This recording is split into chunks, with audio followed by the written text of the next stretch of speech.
If your plan after buying a business is the cash flow will figure it out, you're setting yourself up to lose money and fast. Hey, I'm Jason.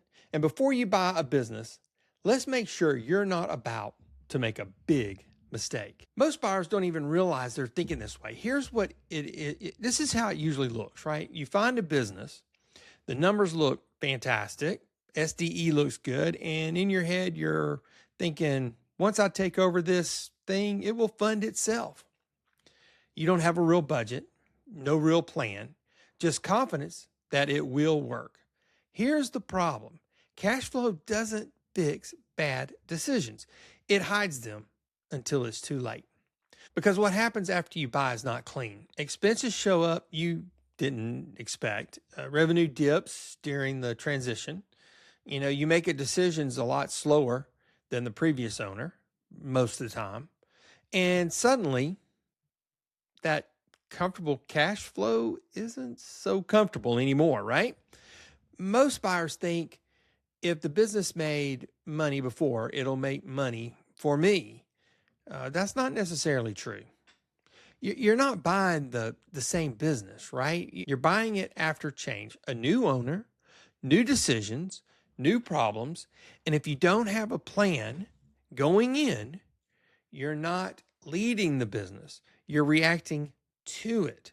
So what should you actually have before you buy? 3 things.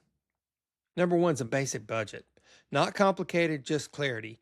What are your fixed costs? What changes after you take over? What are you responsible for now that the owner used to handle? If you can't answer that, you don't understand the deal yet.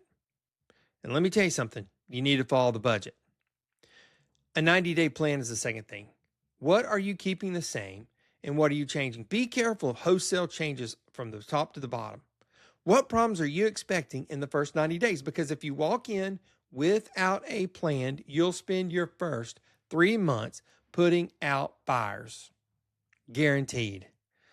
Number 3 is a cash buffer awareness. Oh, I can't stress this enough.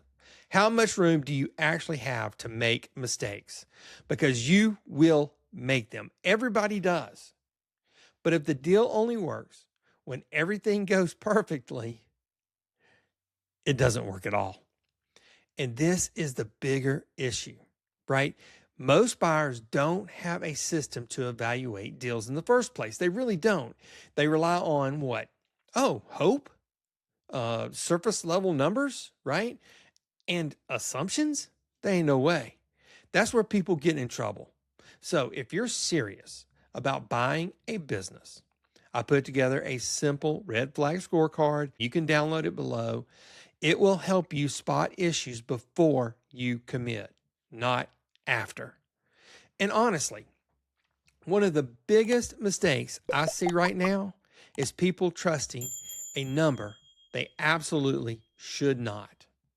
And that number is SDE. In the next video, I'm going to break it down why that number can be incredibly misleading and how it's costing buyers a lot more than they think. Thank you so much for watching. Please like, subscribe, and leave a comment on what you want to see on this channel. It's not about finding a deal. It's about avoiding the bad one.